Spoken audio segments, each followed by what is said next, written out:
మొదటిగా తండ్రి అయినటువంటి దేవునికి నా కృతజ్ఞతలు చెల్లిస్తూ, దేవుని యొక్క వాక్యం వినటానికి, దేవుని మహింపరచడానికి, ఆరాధించడానికి చేరికూడి వచ్చినటువంటి దేవుని పిల్లైనటువంటి మీ అందరికీ నా హృదయపూర్వకమైనటువంటి వందనాలు తెలియజేస్తున్నాను. అందరూ బాగున్నారు కదండి? వాక్యానికి వెళ్ళే ముందు ఒక సూచన.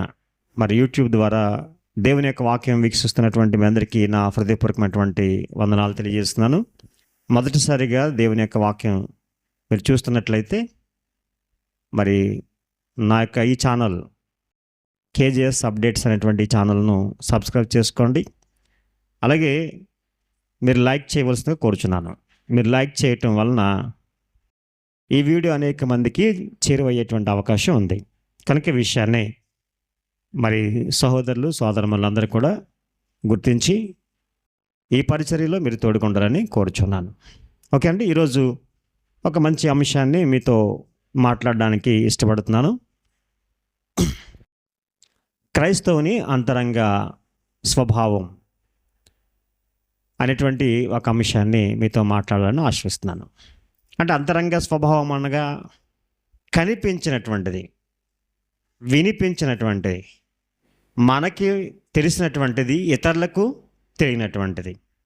నా హృదయంలో ఏమనుకుంటున్నానో మీకు తెలియదు, మీ హృదయంలో ఏమనుకుంటున్నానో నాకు తెలియదు, మీ ఆలోచనలు నాకు తెలియదు, నా ఆలోచనలు మీకు తెలియదు. అయితే కొన్ని మాత్రం తెలుస్తాయి. ఎలా అంటే face is the index of the mind అంటారన్నమాట. ఇండెక్స్ అంటే ముఖాన్ని చూసి ఆంతర్యాన్ని లేకపోతే అంతరంగాన్ని కనిపెట్టవచ్చు. అది కేవలం కొన్ని మాత్రమే. ఉదాహరణకి ఒక్కొక్కసారి మన ముఖం ఎలా కనిపిస్తుంది అంటే విచారం కనిపిస్తుంది. ఒక్కొక్కసారి ఎలా కనిపిస్తుంది? సంతోషం కనిపిస్తుంది. మన సంతోషాన్ని మన ప్రక్క వారికి పంచుకోవాలనుకునేటువంటి ఆతృత మనలో ఉంటుంది. అదే విచారాన్ని ఇతరులతో పంచుకోలేం, అలా ఉంటాం. మనలో వచ్చి ఏంటి అలా ఉన్నావు అని అడుగుతారు. అంటే మన హృదయంలో ఉన్నది బాధ, అదే మన హృదయంలో ఉన్నది సంతోషం. ఈ సంతోషం బాధను వ్యక్తపరచడానికి మన యొక్క ముఖం చెప్తూ ఉంటుంది. ఇంకా రెండో మార్గం ఏంటంటే నడత.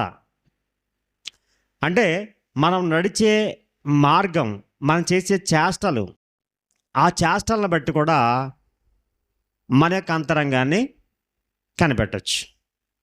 అందరూ అలర్ట్గా ఉండండి. మన అంతరంగాన్ని మనం చేసే చేష్టల వల్ల, పనుల వల్ల కనిపెట్టవచ్చు. అవునా? అంటే ఒకటి మన ముఖాన్ని నుంచి మన అంతరంగాన్ని తెలుసుకోవచ్చు. రెండోది మనం చేసే పనుల ద్వారా కూడా మన అంతరంగాన్ని తెలుసుకోవచ్చు. అంతే కదండి? ఒక్కొక్కరు చెప్పినటువంటి పనిని సరిగా చేయట్లేదు అంటే అతనిలో ఏదో హృదయం లేదో ఉంది అన్నమాట, వ్యతిరేకత ఉంది. కనుక రెండు ప్రాముఖ్యమైనటువంటి పనులను బట్టి అంటే అంతరంగ స్వభావం తెలుసుకునేటువంటివి రెండు ఉన్నాయి.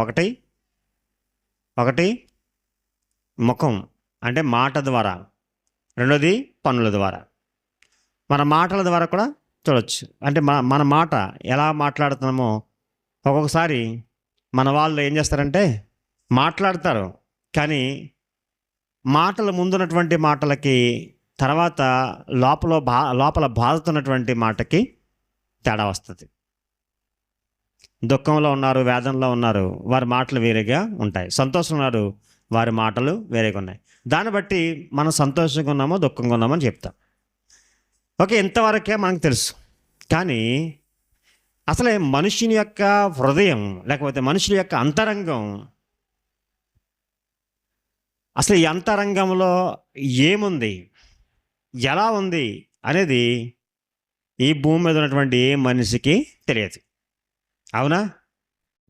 ఒకవేళ ఒక మనుషుని అంతరంగంలో లేకపోతే ఒక మనుషుని హృదయంలో ఏమున్నదో కరెక్ట్గా ప్రక్కవాడు చెప్పగలిగితే, లేకపోతే మన తోటి వారికి తెలిస్తే చాలా గొడవలకు మూలమవుతుందండి. అవునా? చాలా గొడవలకి మూలమవుతుంది. ఫర్ ఎగ్జాంపుల్, మన ఇంటికి ఒక స్నేహితుడు వచ్చాడు, మనల్ని చాలా పొగుడుతున్నాడు, అవునా? కానీ నిజానికి అతను హృదయపూర్వకంగా పొగట్టలేదు. హృదయపూర్వకంగా పొగట్టలేదు. ఏం చేస్తున్నాడంటే మాటలు, పై మాట మట్టికి అలా అంటున్నాడు, కానీ లోపల ద్వేషం ఉంది. అప్పుడప్పుడు మీరు చూసే ఉంటారు, మన తోటి వారితో మాట్లాడుతున్నప్పుడు చాలా చక్కగా మాట్లాడుతున్నప్పుడు తర్వాత మన స్నేహితులు ఎవరైనా పక్కన ఉంటే అతను చూస్తూ ఉంటాడు, ఇంతలా మాట్లాడుతున్నాడు ఏంటి అనుకున్నప్పుడు వెంటనే అతని వైపు నాలుక బయట తీస్తాడట, అంటాడు. అంటే నిజంగా రియాలిటీగా నేను మాట్లాడట్లేదు అని చెప్పడానికి ప్రక్క వాడితో అతనికి ఒక సైగ చేస్తాడు. అది కంటి ద్వారా కానీ నాలుక ద్వారా కానీ సైగ చేస్తూ ఉంటాడు. కానీ ఇతరులతో లేకపోతే ఎవరినో మెప్పించడానికి మాట్లాడుతున్నటువంటి వాడికి ఆ విషయం తెలియదు. చూసారా, మనమే మన యొక్క కుటుంబంలోనే మనలోనే చాలాసార్లు ఈ సందర్భాలు జరుగుతూ ఉంటాయన్నమాట. కొంతమంది వ్యక్తపరిచేస్తారు, ఎలా అంటే నేను అతనితో అంటే అలాగైతే చెప్పాను కానీ అసలు కాదండి అన్నట్టు. మొన్ననే ఒక కొత్త విషయం నాకు అర్థమైంది. ఏంటంటే పెద్దలు అడిగారు, నీ భర్త అంటే నీకు ఇష్టం అంటే ఇష్టం కాదండి. మరి సంవత్సరం వరకు మీ భర్త కాపురం చేసాం కదంటే చేశాను అంటారు. తను అడిగితే ఇష్టంగానే ఉండేదా అంటే భర్తను అడిగితే ఇష్టంగానే ఉంది, ఇష్టంగానే ఉండేది. ఎవరు? భార్యకు ఉన్నటువంటి ఆమె భర్త దగ్గర ఇష్టంగానే ఉంటుంది సంవత్సరం వరకు. సంవత్సరం తర్వాత కష్టమైపోయింది. అంటే ప్రక్కన ఉన్నటువంటి భర్తకు భార్య మనసులో ఏమున్నదో అర్థమైందా? నాకు అర్థమవుతుందా? అంటే ఇప్పుడున్నటువంటి కొన్ని విషయాలు మనం చూస్తున్నప్పుడు పక్కనటువంటి భర్తకు భార్య హృదయంలో ఏముందో తెలియదు. పోనీ భర్త హృదయంలో ఏమైనా ఉందో భార్యకి తెలుసా? తెలియదు. అంటే కొన్ని సందర్భాలను బట్టి మనం ఈజీగా తెలుసుకుంటున్నాం. కనుక నరుని హృదయంలో, మనిషి యొక్క అంతరంగంలో ఏముందో ఎవ్వరికి కూడా ఈ భూమి మీద ఉన్నటువంటి వారికి ఎవరికి తెలియదండి. మనం మాట్లాడేది 100% కరెక్టు అని అన్నట్లుగా ఉండాలంటే కేవలం అది ఒకరికే సాధ్యం. ఎవరికంటే అది నిజమైనటువంటి క్రైస్తవునికి మాత్రమే సాధ్యం అండి. మళ్ళీ చెప్తున్నాను, నేను నా అంతరంగంలో ఏది ఉందో అదే బయటకు మాట్లాడుతున్నాను అని చెప్పాలంటే ఖచ్చితంగా 100% అతను క్రీస్తు యొక్క తత్వం కలిగినటువంటి వాడు ఉండాలి. ఎలాగో బైబిల్ నుంచి ఈరోజు మనం గమనిద్దాం. ఆలోచన చేయండి. అసలే ఈ ఆంతర్యాన్ని ఏ నరుడు తెలుసుకోలేడు, ఎవరికి తెలియదని బైబిల్ చెప్పిందండి. ఎవరు కూడా తెలుసుకోలేరు అని ఎవరు చెప్పారు? ఆ బైబిల్ చెప్పింది. ఎందుకంటే ఎవ్వరు కూడా మనుషుల యొక్క ఆంతర్యాన్ని, హృదయాన్ని తెలుసుకోలేరట. ఎందుకంటే ఒకసారి ఒక మాటను మనం చూద్దాం. బైబిల్ గ్రంథానికి వెళ్ళి ఒక మాటను చూద్దాం. ఇర్మియా గ్రంథం 17వ అధ్యాయం 9వ వచనం చూడండి. దేవుడు చెప్తున్నాడు, హృదయము అన్నిటికంటే మోసకరమైనది, అది ఘోరమైన వ్యాధి గలది, దాన్ని గ్రహింపగలవాడు ఎవడు అన్నాడండి. అంటే హృదయాన్ని గ్రహించేవాడు ఎవడు లేడని అర్థం. గ్రహింపగలవాడు ఎవడంటే ఎవరు గ్రహించలేరు. ఎందుకంటే అది ఘోరమైన వ్యాధి గలది అన్నాడండి. వ్యాధి గలది అన్నాడు. హృదయము మోసకరమైనది. అవసరమైతే హృదయము ఎలా మడితే అలాగా తిప్పేసుకోవచ్చు. ఒక ఉదాహరణ చెప్తున్నాను. ఒకని 2 చేతుల్లో 2 కోడి పిల్లలు ఉన్నాయట. అతను అడుగుతున్నాడు, బతికున్న కోడి పిల్ల ఏది అని అడుగుతున్నాడట. ఇప్పుడు 2 చేతులు ఉన్నాయా? చేతులు ఉన్నాయి. ఇప్పుడు అడుగుతాడు, మనం కుడి చేతిలో ఉన్నది అన్నాం అనుకోండి, ఏం చేస్తాడు?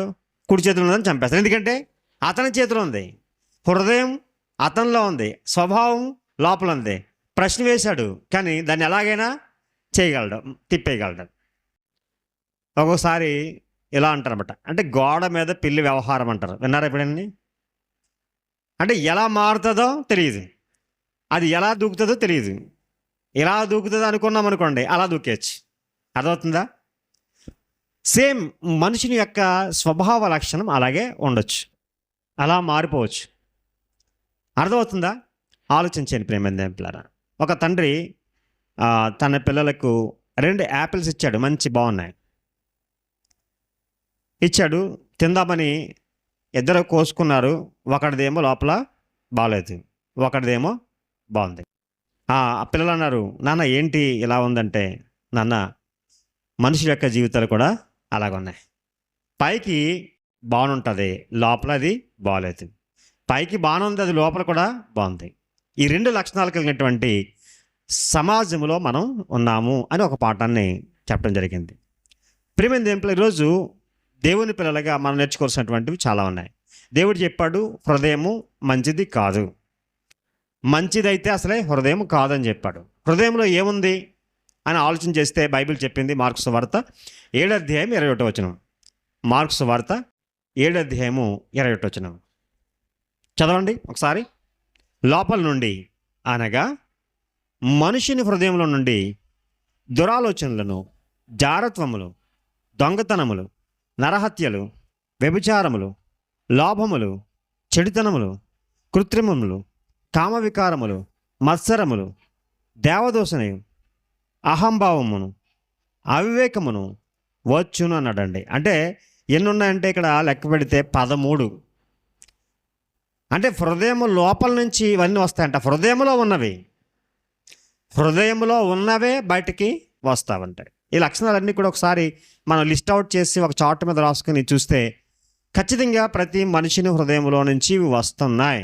లోకంలో ఉన్నటువంటి వారి యొక్క జీవితాల్లో మనం పరిశీలన చేస్తే, మరి క్రైస్తవులకు ఉన్నటువంటి మన జీవితంలో కూడా ఇవే ఉంటాయంటే ఉండకూడదు.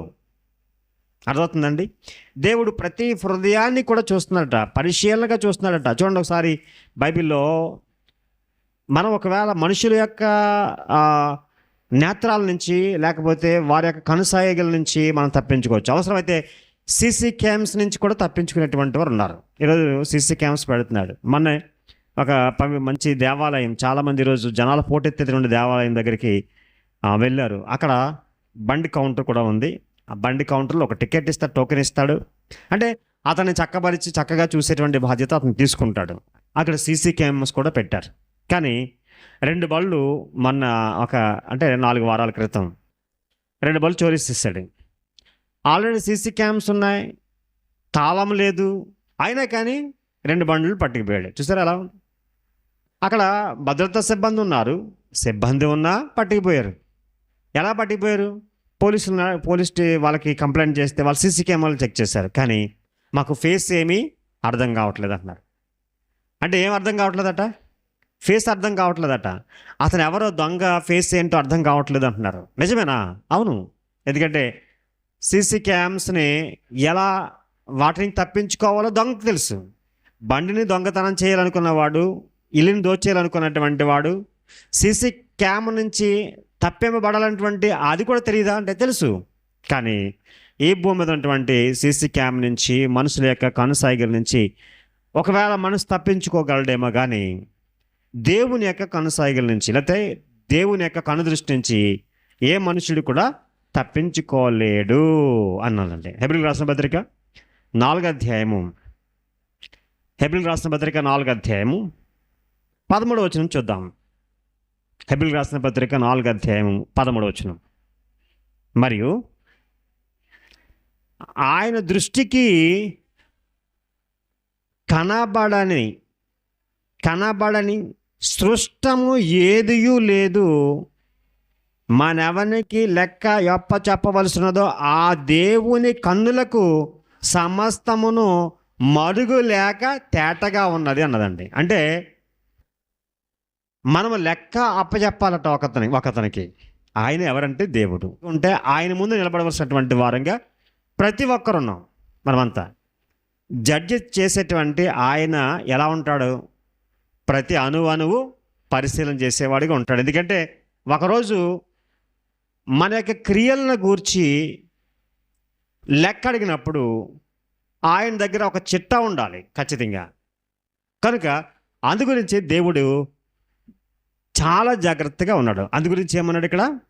ఏమన్నాడు? మళ్ళీ చదువుతున్నాను చూడండి. మరియు ఆయన దృష్టికి కనబడని సృష్టము ఏదీ లేదు.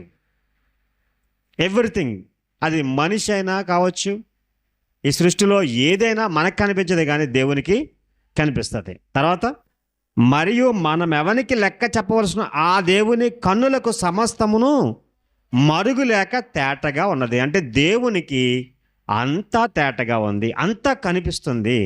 మరుగు అనేది దేవునికి లేదు. కీర్తనకారుడు 139 అధ్యాయంలో అంటాడు, మనకైతే పగలు అలాగే రాత్రి ఉంది, కానీ దేవునికి పగలు రాత్రి లేదు. ఆయన చీకటి అయినను చీకటి కాకపోననుంది. అంటే దేవునికి చీకటి లేదు, పగలు లేదు. మనకి రెస్ట్ తీసుకోవడానికి చీకటి ఉంది, రాత్రి ఉంది. దేవునికి అదేమీ లేదట. ఆలోచించేయండి. అంటే ఏమిటి అని అంటే, మనము దేవుని ఎదుట నిలబడితే ఏమి సమాధానం ఇస్తాం అనేటువంటి ఆలోచన ఈరోజు సమాజంలో మనకి ఖచ్చితంగా సంఘముగా దేవుని పిల్లలుగా మనకి రావాలి. ఆలోచన చేశారా? ఖచ్చితంగా దేవుని ఎదుట నిలవబడవలసినటువంటి వారముగా ఉన్నాం. మనం అనుకుంటున్నాం దేవుని సేవకుడు చూడలేదు కదా, మనం అనుకుంటున్నాం మా ప్రక్కనటువంటి సహోదరి చూడలేదు కదా, మనం అనుకుంటున్నాం నా భర్త చూడలేదు కదా, నా భార్య చూడలేదు కదా, నా పిల్లలు చూడలేదు కదా. ఓకే, ఈ భూమి మీద ఉన్నటువంటి మన పిల్లలు ఏమీ చూడరు. ఒకవేళ మనకి తలుపులు ఉన్నాయి కాబట్టి మూసుకుంటాం, ఎవరో చూడకుండా. మనం రహస్యమైనటువంటి ప్రదేశాలు ఎంచుకోవచ్చు. మన హృదయంలో ఒకటి యోచించవచ్చు, మన ఆలోచనలు వేరుగా ఉండొచ్చు. కానీ అవన్నీ ఏవైతున్నవన్నీ కూడా దేవునికి స్పష్టం. అటువంటి సందేహం లేకుండా దేవునికి అన్ని స్పష్టంగా కనిపిస్తున్నాయంట. చూడండి, ఇంకొక మాట చెప్తాడు కీర్తనకారుడు. కీర్తన గ్రంథం 33 అధ్యాయము, కీర్తనలు 33 13 నుంచి 15 చూద్దాం. యెహోవా ఆకాశంలో నుండి కనిపెట్టుచున్నాడు, ఆయన నరులందరినీ దృష్టించున్నాడు. తానున్న నివాసస్థలంలో నుండి భూలోక నివాసులందరి వైపు ఆయన చూచున్నాడు. ఆయన వారందరి హృదయములను ఏకరీతిగా నిర్మించిన వాడు, వారి క్రియలన్నీ విచారించువాడు, వారిని దర్శించువాడు అన్నాడండి. అంటే ఆయన ఏకరీతిగా అందరి హృదయములు ఏకరీతిగా చేశాడట. అయితే వారి క్రియలన్నీ కూడా విచారిస్తాడట. మన క్రియలన్నీ కూడా విచారిస్తాడట. మన అంతరంగ స్వభావం ఎలా ఉందో దేవుని తెలుసు. యోబు గ్రంథం అంటాడు చూడండి, 34 అధ్యాయం. యోబు గ్రంథం 34 అధ్యాయము 21 వచనం చదువుదాం. యోబు 34:21. ఆయన దృష్టి, అంటే దేవుని దృష్టి నరుల మార్గముల మీద నుంచబడి ఉన్నది. ఆయన వారి నడకలన్నీ కనిపెట్టి చూచున్నాడు. అది అంటే నడక కనిపెడుతున్నాడట. మనం వెళ్ళే దారి మీద ఉందట. మనం ఇంటి దగ్గర ఉన్నప్పుడే కాదు. సీసీ కెమెరా ఎక్కడ పనిచేస్తుంది చెప్పండి? మనం ఎక్కడైతే పెట్టామో అక్కడే ఉంటుంది. కానీ మనం వెళ్తున్నటువంటి దారిలో పనిచేస్తుందా? పనిచేయదు. సీసీ క్యామ్కి అంత సీను లేదు. కానీ దేవుడట మనం నడిచే దారి అంతా కూడా కనిపెడుతున్నాడట. అక్కడ కూడా చూస్తున్నాడు. అర్థమవుతుందండి? పర్వాలేదు అనుకుంటాకి లేదు. కనుక ఇక్కడ ఆలోచన చేస్తే, ఇలా చూస్తే ఎన్నో విషయాలు బైబిల్లో ఉన్నాయి. ఏంటంటే దేవుడు కనిపెడుతున్నాడు, దేవుడు చూస్తున్నాడు, దేవుడు నరుని యొక్క హృదయాన్ని చూస్తున్నాడు. నరుల హృదయము దేవుడు చూసినప్పుడు ఎలా ఉందట?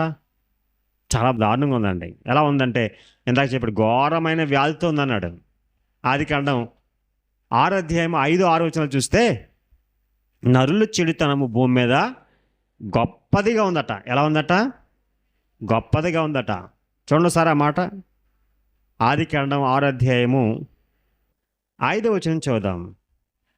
నరుల చెడుతనం భూమి మీద గొప్పదనియు, వారి హృదయం యొక్క తలంపుల్లో ఊహంతయు ఎల్లప్పుడూ కేవలము చెడ్డదిగా. మంచిగా ఉందా చెడ్డదిగా ఉందా? చెడ్డగా ఉందండి. నరుల యొక్క చెడితనము భూమి మీద గొప్పదిగా ఉంది. హృదయములోని ఊహంతయు కేవలము చెడ్డదిగా ఉందట. ఆలోచించేయండి. మంచిదిగా ఉందా, చెడ్డదిగా ఉందా? చెడ్డదిగా ఉందండి, చెడ్డదిగా ఉంది. నరులు హృదయం బాలేదు అన్నాడండి. యేసుక్రీస్తు వారు కూడా హృదయంలో నుంచి ఇవన్నీ వస్తున్నాయి అన్నాడండి. హృదయంలో ఇవన్నీ వస్తున్నాయి. హృదయంలో ఉండే దాన్ని బట్టే నోరు మాట్లాడుతుందంటాడు యేసుక్రీస్తు వారు అంటారు. మత్తయి సువార్త 12:34-36 చూస్తే, హృదయము నిండి యుండు దాన్ని బట్టి నోరు మాట్లాడును కదా అంటాడు. మంచివాడు చెడ్డవాడు అనేది దాని గురించి ఎలా చెప్పొచ్చు అంటే, ఒక మంచివాడైతే అతని యొక్క నోట్లోంచి మంచి వస్తాయి, చెడ్డవాడైతే ఆ నోట్లోంచి చెడ్డ మాటలు వస్తాయని చెప్పడం జరిగింది. చెట్టు గురించి కూడా చెప్పడం జరిగింది. ఒక చెట్టు మంచిదైతే ఆ ఫలము కూడా మంచిదవుతుంది, చెట్టు చెడ్డదైతే ఫలం కూడా చెడ్డదవుతుందని చెప్పి యేసుక్రీస్తు వారి బోధనలు ఇవి. ఆలోచన చేశారు ప్రేమ దేవులారా? కనుక ఇక్కడ మనం ఆలోచన చేస్తే, అంతరంగ స్వభావము, నరుని యొక్క అంతరంగ స్వభావము బాగుందా బాగలేదంటే బాగలేదు. మనల్ని చూసుకుంటే బాగుండొచ్చు, కానీ బాహ్య స్వభావం బాగుంటుందా బాగోదా? బాగుంటుందండి. చిన్న పిల్లలు కూడా, మా పాపకు 6వ సంవత్సరం, మా పాప మొన్న 24వ తారీఖున పుట్టినరోజు అవుతే పాపం బట్టలు తీసుకొస్తూ ఉంటారు కదా, తీసుకొచ్చారు. తనకు నచ్చింది తీసుకొస్తారా, వాళ్ళకి నచ్చింది తీసుకొస్తారా? వాళ్ళకి నచ్చింది తీసుకొస్తారు. మనమైతే తీసుకెళ్ళి మన పిల్ల కాబట్టి ఏది నచ్చిందో చూడంటాం, మన సామర్థ్యం కొలది ఏదంటే చూడంటాం. కానీ వాళ్ళకి నచ్చింది తీసుకొచ్చారు. తీసుకొచ్చిన తర్వాత ఆ డ్రెస్ చూసి ఇది నాకు నచ్చలేదు అంటుంది. అంటే డ్రెస్సింగ్, ఒంటికి ఏది ఉండాలనేటువంటిది ఆలోచన వచ్చేస్తుంది వాళ్ళకి. ఇది బాగాలేదు, ఒక్కసారి వేసుకోమ్మా అంటే లేదు. ఈరోజు అత్త తీసుకొచ్చిన డ్రెస్ వేసుకో, ఆడదానికి వేసుకో, వైట్ డ్రెస్ అది బాగుంటుందంటే నాకు వద్దు. ఒకే మాట నాకు వద్దు అంటుందండి, బాగలేదట. ఏంటి బాగుంది బాగలేదు అనేటువంటిది 6 సంవత్సరాలు అయితే అర్థమైపోయిందంటే అర్థమైపోయింది. అంటే శరీరం మనం చూస్తే ఈ శరీరానికి బాగోగులన్నీ కూడా మనకు తెలిసిపోయినాయి. బాగుంటాయండి, ఇది బాగుంటుందని తెలుసు. బాహ్య అలంకరణ అంతా కూడా బాగుంటుంది, అంత బాగుంటుంది. ఎలా ఉండాలో అలాగే, ఏ సమయానికి ఎలా ఉండాలో అది ట్రెండింగ్ అంటారన్నమాట. ఇప్పుడు పురుషులైతే ఇప్పుడు ఫ్యాంట్ మొన్న వరకు పెన్సిల్ కట్ అనేవారు, తర్వాత ఇప్పుడు ఏమంటాడు మళ్ళీ బ్యాగీ అంట. స్త్రీలు కూడా బ్యాగీ, అంటే స్త్రీలు కూడా బ్యాగీ వాడుతున్నారు ఈరోజు. వాళ్ళు లెగ్గింగ్ అనేవారు, ఇప్పుడు బ్యాగీ అంట. చూసారు ఎలా వచ్చేసిందా? అంటే ఎవరో ఒక సినీ యాక్టరో లేకపోతే ఎవడో ఏదో ఫాలో అవుతే అది ఫాలో అయిపోవాలనుకుంటూ ఉంటారు, అంతే కదండి. చాలామంది మరి చాలా పెర్ఫ్యూమ్స్కి చాలా ఖర్చు చేస్తున్నారు, రకరకాల. అంటే ఎంతో ఖర్చు చేసి ఈ శరీరం బాహ్య అలంకరణ ఎంతో చేస్తూ ఉంటాం, కానీ అంతః అలంకరణ అంటారన్నమాట. అంతరంగము, అంతర ప్లస్ అంగము, అంతర ప్లస్ అంగము అంటే లోపల అవయవం. ఏదది? హృదయము, మనసు. ఎలా ఉంది? లోపల అవయవమైనటువంటి హృదయము, మనసు ఎలా ఉందట? మోసకరం ఉందట, వ్యాధితో ఉందట, అసలు ఎవరో గ్రహించలేనటువంటి పరిస్థితులు ఉందట, చెడిపోయినట్లుగా ఉందట. ఊహంతయు కూడా కేవలం చెడ్డగా ఉందట. దేవుడు చూస్తుంటే మనుషులు చూసుకుంటే బాగుంటుంది అంటారు. ఒక సంబంధానికి వెళ్తే అబ్బాయిని అమ్మాయి చూసిన వెంటనే బాగుందని చెప్తుంది, లేకపోతే అబ్బాయి అమ్మాయిని చూసిన తర్వాత బాగుంది లేకపోతే బాగోలేదని చెప్తా ఉంటాడు. హృదయ అంతరంగం ఏమని తెలుసా అంటే తెలియదు, ఎవరికి తెలియదు, ఎందుకంటే బైబిల్ చెప్పింది తెలియదు. కానీ తెలిసే అవకాశం ఉంది. ఎలా అంటే మన యొక్క జీవితంలో ఈ యొక్క అంతరంగంలో మన హృదయంలో ఒకరు రావాలి. మన హృదయంలోనికి ఒకరు వస్తే అప్పుడు బాగుంటుంది. ఈరోజు చాలామంది క్రైస్తవ కుటుంబాలను ఎంచుకుంటున్నారండి. అవునా కదా? అవును. ప్రియమైన దేవులారా, మా మేనమామే ఆయన హిందూ, ఆయన విగ్రహారాధన చేస్తూ ఉంటాడు. వాళ్ళ కుమార్తెకి వివాహం చేయాలి, నన్ను బాబులు అంటాడు బట్ బాబులు పాపకి ఏదైనా మంచి సంబంధం చూడన్నాడు. మంచి సంబంధం అంటే మీరేమో హిందూసు, మేమేమో క్రిస్టియన్, మాకు క్రైస్తవులే ఉంటారు అంటే, లేదు బాబులు క్రైస్తవులే కావాలి. ఎవరు కావాలన్నాడండి? క్రైస్తవులు కావాలి. క్రైస్తవ కుటుంబాన్ని చూడు అన్నాడు. ఇదేంట్రా బాబు, క్రైస్తవ కుటుంబాన్ని చూడమంటున్నావేంటి నువ్వు? ఇది కదంటే, లేదు నేను క్రైస్తవ అబ్బాయికే నా కూతురిని ఇస్తానన్నాడండి. ఎందుకు అన్నాడా అనేటువంటిది నేను రీజన్ అడిగితే ఏమన్నాడంటే తెలుసా అండి? ఒక చక్కని ప్రవర్తనతో వాళ్ళు ఉంటారు, అది నువ్వు చూస్తే ఇంకా బాగుంటారని చెప్పాడండి. అంటే నా మీద అంత నమ్మకం. అంటే అంత నమ్మకం ఎందుకు వచ్చింది ఆయనకి? అంత నమ్మకం ఎందుకు వచ్చింది? ఎందుకంటే నా మెసేజ్ చూస్తూ ఉంటాడు. నేను పంపిస్తే అతను చూస్తూ ఉంటాడు, నీ మెసేజ్ చూస్తూ ఉంటాను, చాలా సంతోషపడిపోతూ ఉంటాడు. ఎందుకంటే వాడికి తెలుసు ఏంటంటే క్రైస్తవుడు అంటే చక్కని ప్రవర్తన కలిగి ఉంటాడు, బ్యాడ్ హ్యాబిట్స్ ఏమీ ఉండవు అనుకున్నాడండి. ఆ మేనమామ గారు అమ్మాయికి ఎవరు కావాలనుకున్నారో తెలుసండి? క్రైస్తవుడు కావాలనుకున్నాడు. ఆయన కోరుకున్నట్లుగానే క్రైస్తవ కుటుంబంలో నుంచి ఒక చక్కని క్రైస్తవ వివాహాన్ని చేశాడు. ఎవరు? మా మేనమామ గారు. ఇంకొక విషయం, మేము నగరములో బైబిల్ స్టడీ అంటే వాక్యం చెప్పడానికి ఆరాధన జరిగిస్తుంటే ఇంటికి వెళ్ళి, అమ్మ లోకేశ్వరి ఆరాధనకు రా అంటే, పాపం నా బాధపడలేక 2 వారాలు వచ్చిందండి. వచ్చిన తర్వాత ఏడుపు, దుఃఖం. ఎందుకు ఏడుస్తున్నావమ్మా అంటే, ప్రార్థనలోకి వచ్చి ఎందుకు ఏడుస్తున్నావు అంటే, మీరు చెప్తున్నారు ఎప్పుడూ నేను చర్చికి వెళ్ళలేదు, నేను ఎప్పుడు పాటలు పాడలేదు, మీరు అందరూ పాటలు పాడుతున్నారు, మీరేమో వాక్యం చెప్తున్నారు, నాకేమీ అర్థం కావట్లేదు. విషయం ఏంటంటే దేవుడు గొప్ప కార్యం చేశాడు. నేనే బాప్తిస్మం ఇచ్చాను. ఎవరికి? ఆ పాపకి. నెక్స్ట్ క్రైస్తవ వివాహం చేసుకుంది. ఆ నగరంలో వాక్యం చెప్పినప్పుడు ఆమె విన్నది తక్కువే, కానీ ప్రభువులో రక్షింపబడ్డది, ప్రభువులో ఈరోజు జీవిస్తుంది. వారి కుటుంబం, వారి అత్తవారి కుటుంబం క్రైస్తవులు. చాలా సంతోషం కదండి. అంటే అంతరంగ స్వభావం, హృదయం గురించి అక్కడ వరకు వెళ్ళవలసి వస్తుందంటే, క్రైస్తవుని యొక్క హృదయం, వాళ్ళు ఏం మాట్లాడతారో అదే చేస్తారు అనేటువంటి ఆలోచన ఒక క్రైస్తవేతడికి ఉంది. మీకు అర్థమవుతుందా? క్రైస్తవేతడు దేవుని నమ్మనటువంటి వాడికి ఏమర్థమైందంటే, ఒక క్రైస్తవుడు అంటే అతని మాట అంటే మాటే, అతడు మోసం చేయడు. ఈ యొక్క బిరుదులైతే ఈ యొక్క మరి స్వభావం మనకి ఎలా వచ్చింది?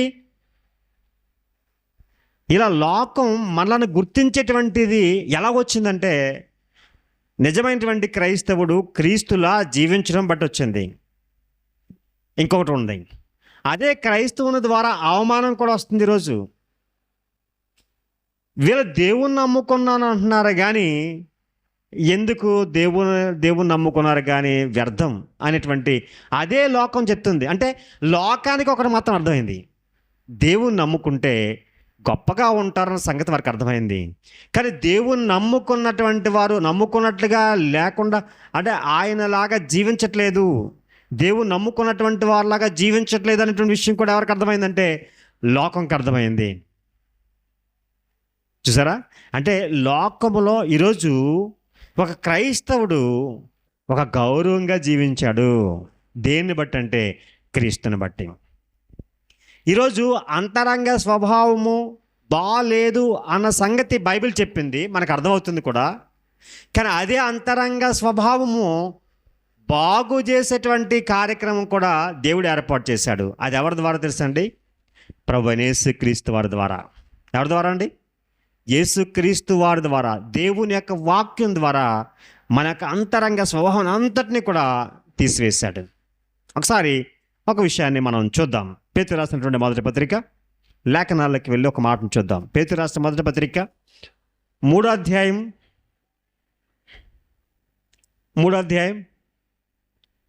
15వ వచనం చదువుదాం. నిర్మలమైన మనసాక్షి కలిగిన వారై మీలో ఉన్న నిరీక్షణ గూర్చి మిమ్మును హేతు అడుగు ప్రతి వానికి సాత్వికముతోనూ భయముతోనూ సమాధానము చెప్పుటకు ఎల్లప్పుడూ సిద్ధముగా ఉండి అన్నాడండి. ఎవరైనా మనల్ని అడిగితే కోపముతో ద్వేషముతో కాకుండా ఎలా ఉండాలట? సాత్వికముతో భయముతో సమాధానం చెప్పాలట. అంతేకాకుండా క్రీస్తుని అంటే ఏంటండి, మీ హృదయమునందు క్రీస్తును ప్రభువునిగా ప్రతిష్ఠించాలి అన్నాడండి. ఇప్పుడు ఆలోచన చేయండి, హృదయంలో ఏముంది? చెడు ఉంది. హృదయం ఎలా ఉంది? ఘోరమైన వ్యాధితో ఉంది. హృదయం యొక్క తలంపులు ఎలా ఉన్నాయంటే చెడ్డవగా ఉన్నాయి. ఈ చెడ్డవగా ఉన్నటువంటి హృదయంలో ఎవరిని ప్రతిష్ఠ చేయాలంట?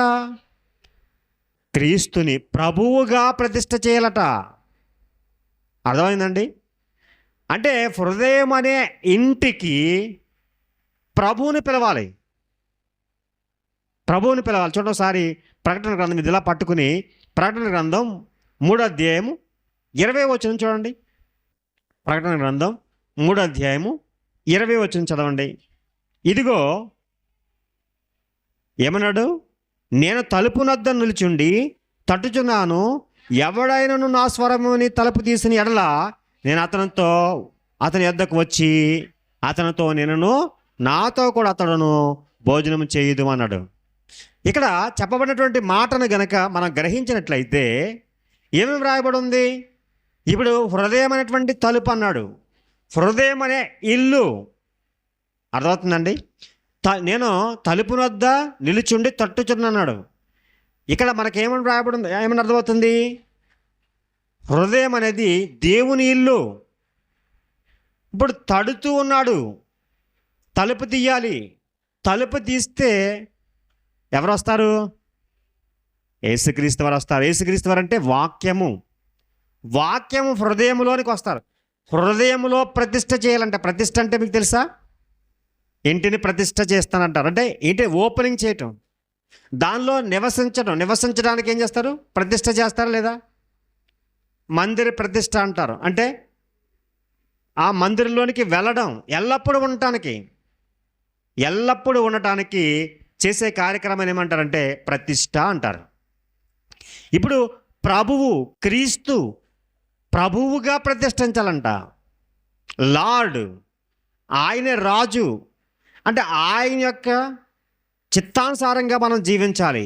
ఆయన ఏం చెప్తే అలా నడవడానికి మన హృదయములో క్రీస్తుని ప్రభువుగా ప్రతిష్ఠ చేయాలట.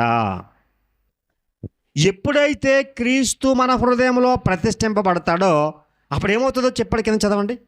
మరలా పేతురు రాసిన మొదటి పత్రిక 3వ అధ్యాయము 15వ వచనాన్ని మనం చూద్దాం. 15, 16 కలిసే ఉంది కదా, చదువుదాం. అప్పుడు మీరు దేని విషయమే దుర్మార్గులను దూషింపబడుదురో దాని విషయమే క్రీస్తునందున్న మీ సత్ప్రవర్తన మీద అపనిందలు వేయవారు సిగ్గుపడుదురు. అది కింద అంటున్నాడు దేవుని చిత్తం అలాగునేళ్ళ కీడు చేసి శ్రమ పడుట కంటే మేలు చేసి శ్రమ పడుటే బహు మంచిది అన్నాడు. అంటే ఇక్కడ మనం నేర్చుకుందాం, హృదయముల్లో క్రీస్తుని ప్రభువుగా ప్రతిష్ఠించాలట. ఎప్పుడైతే ప్రతిష్ఠిస్తామో క్రీస్తు మన హృదయానికి రాజు అయిపోతాడు. ప్రభు అంటే రాజు.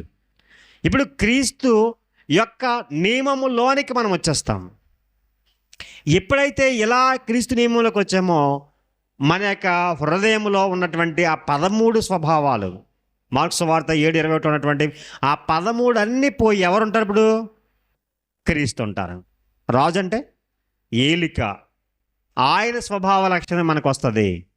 అప్పుడు అంతకుముందు ఏదైతే నింద ఉందో, అంతకుముందు ఏదైతే అవమానం ఉందో, ఇప్పుడు మన హృదయం చెడ్డది అంటున్నామో, ఘోరమైనటువంటి వ్యాధి అంటామో, లేకపోతే తలంపులు చెడ్డవిగా ఉన్నావో, వాటన్నిటినీ కూడా క్రీస్తు హృదయంలోనికి రావటం వలన అవన్నీ దూరం అయిపోతాయి. ఇప్పుడు మన స్వభావ లక్షణాలు మారిపోతుంటాయి, మన ప్రవర్తన మారిపోతుంటుంది. ప్రవర్తన అంతా మారిపోతుంటుంది. అంటే మన పనులు, మన మాటల వల్ల మన ప్రవర్తన అర్థమైపోద్దని ముందే తెలుసుకున్నాం కదా. మన పనులు అలాగే మన మాట, ఈ రెండు కూడా మారిపోమంటే మారిపోతాయి. మన అంతరంగ స్వభావము ఎలా ఉంటుంది? మారిపోద్దటండి, మారిపోద్ది. ఒకసారి మనం చూడగలిగినట్లయితే ఎపిస్తులు రాసిన పత్రిక 4వ అధ్యాయం 22 నుంచి చదువుదాం. ఎపిఎస్సి 4:22 చదవండి. కావున మునుపటి ప్రవర్తన విషయంలోనైతే, చూడండి, మునుపటి ప్రవర్తన విషయంలో అయితే అంతకుముందు మన హృదయంలో ఎవరు లేరు? ప్రభువు అంటే క్రీస్తు ప్రభువుగా ప్రతిష్ఠింపబడక మునుపు యొక్క ప్రవర్తన విషయంలో అయితే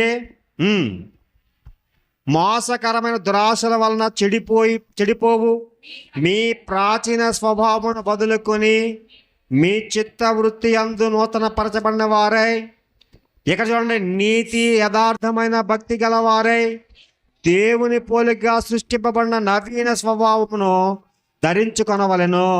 ఏమన్నాడు? ప్రాచీన స్వభావము వదులుకొని అన్నాడండి. ఇప్పుడు మీ చిత్తవృత్తి యందు నూతన పరచబడిన వారై ఏమన్నాడు? ఇప్పుడు నీతి యథార్థమైన భక్తి గలవారై దేవుని పోలికగా సృష్టింపబడిన నవీన స్వభావమును ధరించుకొనవలెను అన్నాడండి. అంటే మనం నవీన స్వభావం ధరించుకోవాలట. ప్రాచీన స్వభావం ఎటువంటిదో మనకు అర్థమైంది, మన హృదయంలో ఉన్నవి.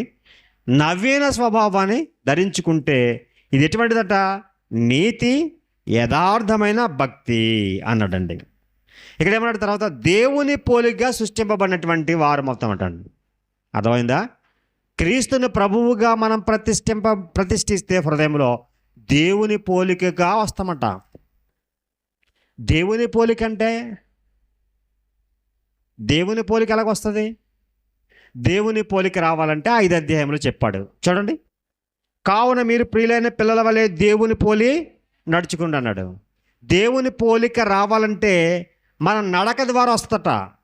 ఏమన్నాడంటే చూడండి, ఇక్కడ అన్నాడు, క్రీస్తు మిమ్మల్ని ప్రేమించి పరిమళ వాసన గుంటకు మన కొరకు తాను దేవునికి అర్పణగాను బలిగాను అర్పించుకొనును.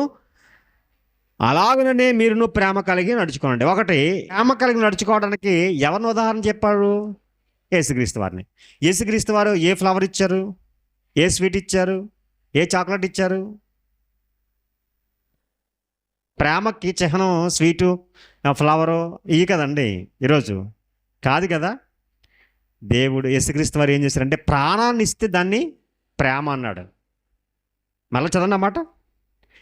క్రీస్తు మిమ్మల్ని ప్రేమించి పరిమళ వాసన గుంటకు మన కొరకు తను తాను దేవునికి అర్పణగాను బలిగాను అర్పించుకొను. అలాగుననే మీరు ప్రేమ కలిగి. అదేంటి అసలు ఆ పదానికి మీరు ప్రేమ కలిగి నడుచుకోవడానికి ఎంత సంబంధం ఉందంటే ఉంది. ఎలా అంటే మనము మన సహోదరుల నిమిత్తం ఏం చేయాలట? ప్రాణము పెట్టబద్దులమై ఉన్నాము. అందులోనే ప్రేమ ఉందట. అలా పట్టుకుని యోహాను రాసిన మొదటి పత్రిక 3:16 చదవండి. యోహాను రాసిన మొదటి పత్రిక 3వ అధ్యాయం 16 చదవండి. ఆయన మన నిమిత్తము తన ప్రాణమును పెట్టెను గనుక దీనివలన ప్రేమ ఎట్టిదని తెలుసుకొని కోరుచున్నాము. మనము కూడా సహోదరుల నిమిత్తము మన ప్రాణము పెట్టబద్దులమై ఉన్నామంటే ప్రేమ ఎట్టిదో తెలుసుకున్నామంట. ప్రాణం పెట్టడం వల్ల మన సహోదరుల నిమిత్తం ప్రాణం పెట్టాలంట. అంటే సహోదరుల నిమిత్తం ప్రాణం ఎందుకు పెట్టాలండి? ఎందుకు పెట్టాలి? చాలామంది ఫ్రెండ్ కోసం నేను ఏం చేస్తాను? ప్రాణం పెట్టేస్తాను అంటాడు. ఎందుకోసం అంటే ఎందుకోసం పెట్టావరా అని ఒకవేళ మనం ఎవరిలోకి వెళ్ళితే తన లవర్ కోసం పాపం తన కష్టపడుతున్నాడట. ఆ లవర్ నో అని చెప్పిందని ఇతను చచ్చిపోయాడట. ఎవరో ఫ్రెండ్. ఆ ఫ్రెండ్ చచ్చిపోయాడు అనేసి ఇతను కూడా చచ్చిపోయాడట. అంటే ఫ్రెండ్ కోసం ప్రాణం పెడతామంటే అందు గురించా బైబిల్లో చెప్పింది? అందు గురించి కాదు. మీ ఫ్రెండ్ లవ్ ఫెయిల్యూర్ అయిపోయిందని ఆ ఫ్రెండ్ చచ్చిపోయాడని ఆ ఫ్రెండ్ కోసం నువ్వు చచ్చిపోవడం అని కాదు. ఒక రక్షణ కోసం, ఒక అగ్నిలో నుంచి లాగినట్లుగా పాపములో ఉన్నటువంటి వాడిని జీవింపజేయడం కోసం, క్రీస్తులో బ్రతికింపజేయడం కోసం ఈ లోకాన్ని యేసుక్రీస్తు వారు ప్రేమించి ఆ సింహాసనం విడిచిపెట్టి ఈ లోకానికి వచ్చి తన యొక్క శరీరాన్ని మన కోసం దారబోసి, తన రక్తాన్ని మన కోసం శివులో దారబోసి, చివరి రక్తబొట్టు వరకు మన కొరకు చిందించి, మన పాపముల కొరకు ప్రాయచిత్తమై ఆయన శివులో వేలాడి, ఆయన పవిత్ర రక్తాన్ని మన కోసం చిందించి, ఆ పవిత్ర రక్తంలో మన ప్రతి పాపాన్ని కడిగాడండి. ఎవరండి? యేసుక్రీస్తు వారు. మనము ప్రేమ కలిగి ఉంటామంటే మరొకరిని దేవుని యొద్దకు నడిపించడం కోసం ఆ పనిని చేయాలటండి. ఇప్పుడు మనము నవీన స్వభావం ధరించుకున్నటువంటి మనం హృదయములో దేవుని ప్రతిష్ఠిస్తే, ప్రభువుని ప్రతిష్ఠిస్తే, క్రీస్తులా మనము కూడా మరొకరి కోసం, మరొకరు చేయటం కోసం, అంటే మరొకరిని ప్రభు దగ్గరికి నడిపించడం కోసం, పరలోకానికి చేర్చడం కోసం మనం ఏం చేస్తామంటే మనం కూడా పనమైపోతాం. మనం కష్టపడతాం. ఎంత కష్టమైనా మరి మరొకరిని దేవుని యొద్దకు నడిపించడం కోసం ప్రయత్నం చేస్తాం. దాని యొక్క భావం అదే. అది గురించే మీరు కూడా ప్రేమ కలిగి నడుచుకోండి అన్నాడు. ఎఫెసీయులకు రాసిన పత్రిక మళ్ళా 5వ అధ్యాయము 1వ వచనంలో అదే చెప్పాడు. తర్వాత చెప్తున్నాడు చూడండి, ఒకవేళ క్రీస్తు ప్రభువుగా మన హృదయంలో ప్రతిష్ఠిస్తే మీలో జాగ్రత్తమే కానీ, ఏ విధమైన అపవిత్రత కానీ, లోభమత్తమే కానీ వీటి పేరు మీరు ఎత్తారు అన్నాడండి. ఎత్తకూడదు, అంతే. పేరు ఎత్తకూడదట. చాలామంది ఈరోజు సమాజంలో ఎలా ఉంటుందంటే, బైబిల్ ఎలా చెప్పిందంటే అసలు పేరు ఎత్తకూడదు అన్నదండి. ఒకరు క్రైస్తవుడైనటువంటి ఒకరు నా దగ్గర ఎలా చెప్తున్నాడు. ఎలా చెప్తున్నారంటే, పలానా అతను ఇలా బూత్ తిట్టాడని ఆ బూతుని చెప్తున్నాడు. నాకు చాలా అవమానంగా ఉంటుందండి. ఎందుకంటే ఆ బూతు పలకడానికి నాకు ఇష్టం ఉండదండి. కానీ ఎంతో ఇష్టంగా క్రైస్తవుడై ఉండి ఆల్రెడీ అనుభవం ఉన్నటువంటి వాడు చెప్తాడండి. మీకు అర్థమవుతుందా? మళ్ళీ చెప్తున్నాను, ఆ బూతులు అనుభవం ఉన్నటువంటి వాడు అలా తిట్టాడని స్త్రీ కూడా చెప్తుంది, ఒక సహోదరి చెప్తుంది, ఇలా అన్నాడు అని చెప్తుంది. బైబిల్ ఏం చెప్పిందంటే వాటి పేరైనను ఎత్తకూడదు. అలా బూత ఆడాడు అనాలి తప్ప ఏం బూత ఆడాడో మీరు నోటంటే రాకూడదు. అది మీకు అర్థమవుతుందా? వారు ఏ బూత ఆడారో అది ఆ బూతు మన నోట్లో నుంచి రాకూడదు. క్రైస్తవులకు తగదది. కింద చదవండి ఇంకా చూడండి. 4వ వచనం, కృతజ్ఞత వచనమే మీరు ఉచ్చరింపవలనే కానీ మీరు బూతులైనను, పోకిరి మాటలైనను, సరసోక్తులైనను ఉచ్చరింపకూడదు. ఇవి మీకు తాగావు అన్నాడండి. అంటే పరిశుద్ధులకు ఇవి తాగావు. నేను పరిశుద్ధుడిని, క్రీస్తుని ప్రభువుగా నా హృదయంలో ప్రతిష్ఠించాను, నా అంతరంగ స్వభావం మారింది అనుకుంటే నీ నోట నుండి ఏం రాకూడదు? బూతు రాకూడదు. అది ఇతరులు తిట్టారని కూడా చెప్పకూడదు. ఆ బూతి మాట్లాడకూడదు. చాలా సునాయాసంగా ఈరోజు క్రైస్తవుడు మాట్లాడుతున్నాడంటే అంతరంగ స్వభావం మారిందా, మారలేదా? మారలేదు. అంటే అతని యొక్క నోటి మాటను బట్టి అతని అంతరంగాన్ని చెప్పలేమా అంటే చెప్పేయచ్చు. మాట్లాడుతున్నట్టు సమయంలో చెప్పేయచ్చు. ఎందుకంటే బైబిల్ చెప్పింది హృదయమే మాటకు కేంద్రం. హృదయంలో ఉన్నదా నోరు మాట్లాడుతుంది. కనుక హృదయము మారిందో మారలేదో నోటి మాట వలన చెప్పొచ్చు. కనుక ఇక్కడేమన్నాడంటే పరిశుద్ధులుగా ఉండాలంటే నీ హృదయంలో ప్రభువుని ప్రతిష్ఠిస్తే ఖచ్చితంగా మీరేం చేయకూడదు? కృతజ్ఞత వచ్చిన మీరు ఉచ్చరించవలన కానీ బూతులైనను, పోకిరి మాటలైనను, సరసోక్తులైనను ఉచ్చరించకూడదు. ఇవి మీకు తగవు అన్నాడండి. కనుక చూడండి కింద 6వ వచనం, వ్యర్థమైన మాట వలన ఎవడును మిమ్మల్ని మోసపరచనీయకుడి. ఇట్టి క్రియల వలన దేని ఉగ్రత అవిధేయులైన వారి మీదకి వచ్చును గనుక మీరు అట్టి వారితో పాలువారే ఉండకుడి అన్నాడండి. అసలు ఎవరైనా వ్యర్థమైన మాటలు మాట్లాడితే, ఎవరైనా పోకిరి మాటలు బూతులు ఆడుతున్నటువంటి వారు ఉంటే వారికి దూరంగా ఉండాలని చెప్పింది బైబిల్. ఏమి చెప్తుంది? దూరంగా ఉండాలి. వారితో సహవాసం చేయకూడదు, వారితో పాలివారై ఉండకూడదు అన్నది. ఇంకేం చెప్పింది? 8వ వచనం, మీరు పూర్వమందు చీకటి ఉండరి, ఇప్పుడు అయితే ఏమండి ప్రభువునందు వెలుగై ఉన్నారు. పూర్వం చీకటి, మనం అజ్ఞానం ఉన్నాం, మన హృదయంలో చాలా నిండి ఉన్నవి. ఇప్పుడు ప్రభువుని ప్రతిష్ఠించాం. మన అంతరంగ స్వభావం ఎలా ఉండాలంటే వెలుగుగా మారిపోవాలి. ఇప్పుడు వెలుగు అంటే మనం ఏదో అనుకుంటామని దాని గురించి వివరణ ఇచ్చాడు కిందగా 9వ వచనంలో. వెలుగు ఫలము సమస్త విధములైన మంచితనము, నీతి, సత్యము అని వాటిలో కనిపిస్తుందట. వెలుగు అంటే వెలుగును వెలుగుగా నీ చీకటి పోగొట్టాలంటే లైట్లు వేయటం కాదు.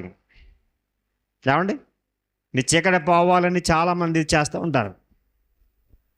కాదు, మన స్వభావ లక్షణాలు మారిపోవాలి. ఏముండాలంట?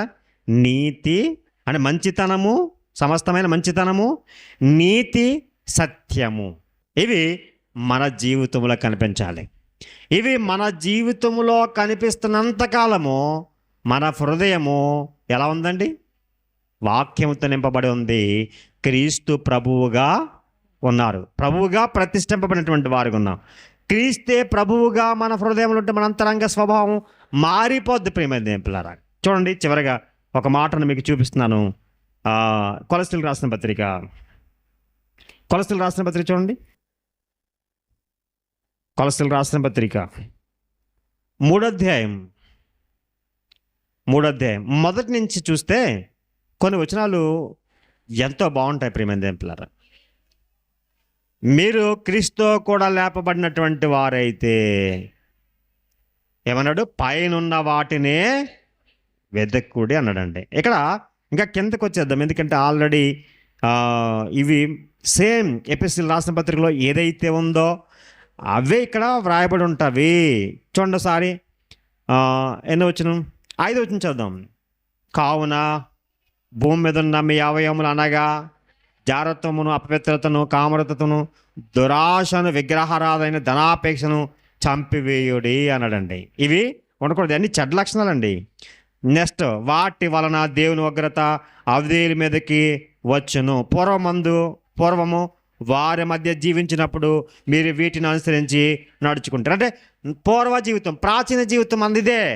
ఇప్పుడు క్రీస్తులో ఉన్నటువంటి మన యొక్క జీవితం ఎలా ఉండాలో చెప్తున్నాడు. చదవని తర్వాత, ఇప్పుడైతే మీరు 1 కోపము, 2 ఆగ్రహము, 3 దుష్టత్వము, 4 దూషణ, మీ నోట బూతులు 5 అని వీటన్నిటినీ విసర్జించుడి అన్నాడండి. ఏమండి, ఇవన్నీ విసర్జించాలి. విసర్జించవలసినవి 5 ఉన్నాయి. మరలా చదువుతున్నాను చూడండి. కోపము, ఆగ్రహము, దుష్టత్వము, దూషణ, బూతులు, ఇవి సంపూర్ణంగా ఏ క్రైస్తవుని జీవితంలో ఉండకూడదు. ఎందుకంటే మీ హృదయంలో ప్రభువుని ప్రతిష్ఠిస్తే, క్రీస్తుని ప్రభువుగా ప్రతిష్ఠిస్తే ఇవి ఉండకూడదు. ఇవి లేవు అంటే మీ అంతరంగ స్వభావం బాగున్నట్లే మనం చెప్పచ్చు. మన అంతరంగ స్వభావం ఎలా ఉందో మన నోటి మాటను బట్టి చెప్పచ్చు. వీటిని విసర్జిస్తే మన అంతరంగం బాగుంటుందండి. తర్వాత మాట చదవండి. తర్వాత మాట, వీటిని విసర్జించండి. ఇది ఒకరితో ఒకడు అబద్ధమాడకుడి. ఎంత మంచి మాట చూడండి. ఒకరితో ఒకడు అబద్ధం ఆడకూడదు అంటే ఇది అబద్ధమాడుడి అన్నట్లు వినిపిస్తుంది మన చెవుల్లోకి. అవునా? ఒకరితో ఒకడు అబద్ధమాడు అన్నట్టు వినిపిస్తుంది మీకు? అబద్ధం ఆడే వారికి ఎలా కనిపిస్తుంది? అబద్ధం ఆడినటువంటి వారికి ఎలా కనిపిస్తుంది? అబద్ధం ఆడకుడి. ఖచ్చితంగా మనకి ఈ మాటలన్నీ గుర్తొచ్చేస్తూ ఉండాలి. మనం నడుస్తున్నప్పుడు, పని చేస్తున్నప్పుడు, ఇతరులతో సంభాషిస్తున్నప్పుడు, ఎవరైనా గొడవాడుతున్నప్పుడు దూరంగా పారిపోవాలి అని చెప్పింది బైబిలు. ఎవరైనా బూతులు ఆడుతున్నప్పుడు మనం అలా ఉండకూడదు అని చెప్పింది బైబిల్ అని గుర్తొచ్చేయాలి. అంతరంగ స్వభావపు లక్షణాలు మనకి జ్ఞాపకం చేస్తూ ఉంటాయి ఇవన్నీని. చూడండి ఏమన్నాడు? ఇప్పుడైతే మీరు కోపము, ఆగ్రహం, దుష్టత్వం, దూషణ, మీ నోట బూతులను వీటన్నిటిని విసర్జించుడి. ఒకరితో ఒకడు అబద్ధమాడకుడి. ఏలనగా ప్రాచీన స్వభావమును వాటి క్రియలతో కూడా మీరు పరిత్యజించి అంటే విడిచిపెట్టి జ్ఞానము కలుగు నిమిత్తము దాన్ని సృష్టించిన వాని పోలిక చొప్పున నూతన పరచబడుచున్న నవీన స్వభావమును ధరించుకొని ఉన్నారు. ఇక్కడ అన్నాడు వాటిని సృష్టించినటువంటి వాని పోలిక చొప్పున అన్నాడు. ఎవరినైనా యేసుక్రీస్తు వారు. యేసుక్రీస్తు వారు పోలిక చెప్పిన మనం ఏం చేస్తామంట, నవీన్ అంటే నూతన స్వభావం, క్రొత్త స్వభావాన్ని మనం ధరించుకున్నాము. ఇటు వాటిలో ఎవరు ఇక గ్రీకులని యూదులని భేదం లేదు. సున్నత పొందినటువంటి వాడని సున్నత పొందలేనటువంటి వాడని భేదం లేదు. పరదేశని ఏమంటే సిధీయుడని దాసులని స్వతంత్రులని లేదు. కానీ క్రీస్తే సర్వమును అందరిలో ఉన్నవాడునై ఉన్నాడు అన్నాడండి. కనుక ప్రియమైన దేవులారా, ఇక్కడ మనకు అర్థమవుతున్నటువంటి మాటలు ఏంటంటే మన అంతరంగ స్వభావము బాలేదు. ఎప్పుడు ప్రాచీన కాలంలో పూర్వం దేవుని ఎరగక మునుపు దేవుణ్ణి ఎరిగిన తర్వాత మనం నవీన స్వభావం ధరించుకున్నాం, కొత్త జన్మను మనం పొందాం. అంతేకాకుండా క్రీస్తుని మన హృదయంలో ప్రభువుగా ప్రతిష్ఠించాం. ఇక్కడ మన యొక్క స్వభావము మారిపోవాలి, మన క్రియలు మారిపోవాలి, మన నోటి మాట మారిపోవాలి, మన ప్రవర్తన మారిపోవాలి. మన యొక్క అంతరంగ స్వభావము మన క్రియల మూలంగా లోకం తెలుసుకోవాలి.